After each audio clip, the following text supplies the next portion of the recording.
My name is Solomon. We want to look at the topic we are looking at is factors of production.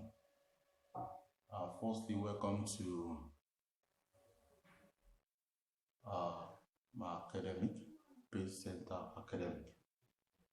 So the topic is factors of production. When we talk about factors of production, before factors of production, what is production? Production can be defined as what?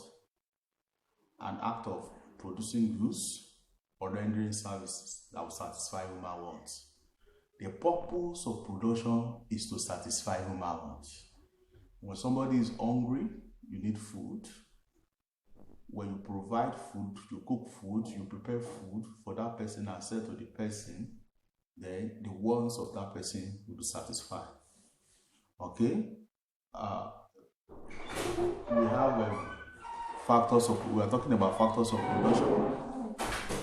Factors of production are those things that must be put in place in order to provide services, to render services, and to make goods.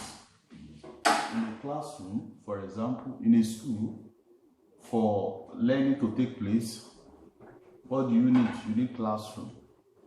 So factors of production are the resources employed or used to produce goods and services. They are the what? Resources employed or used to produce goods and services. So there are things you need that must be put in place for goods to be manufactured or for service to be rendered. Now, what are those things that must be put in place for goods to be produced or for service to be rendered? We need land, we need labor, we need capital, we need the coordinator of all these other factors of production, and that is an entrepreneur. Okay? Now, in a school, you need a place, you need classrooms for learning to take place. The reward for land is rent. The reward for land is rent. What is land? All natural resources provided by nature which are used in production. The payment or reward for land is rent. Okay? Now, you have this, you have forests. This can be found under land. You have fields. Okay, all these are under land. You have animals in land. All this can be found in land. You can find crude oil and so many other natural resources. You have sea, you have gold. All these natural resources are found in land.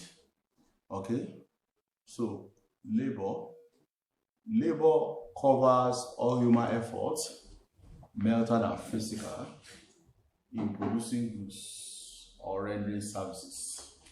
So labor has to do with what? Human efforts, both physical and mental, that must be what? Used in rendering services or in production of goods. Okay, so the reward for labor is what? Wages. Then we have categories of labor. We have skilled labor, semi-skilled labor, unskilled labor. So for example, under skilled labor, you have medical doctors. Under skilled labors, you have medical doctors, you have accountants. Okay, you have many other professional individuals. Then you have unskilled labor. This one does not require going to school or receiving training.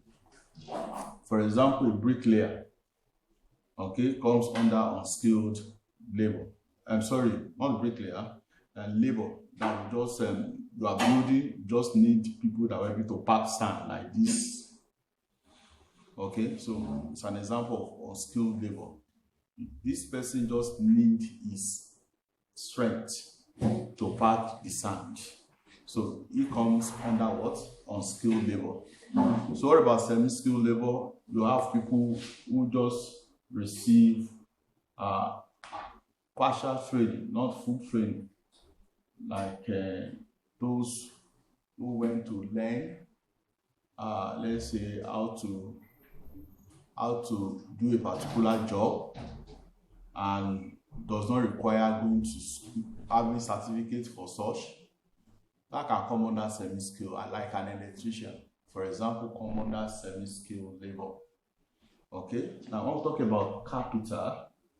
Any human-made goods used to produce other goods and services. Example of capital is what? Office, factories, machinery, tools.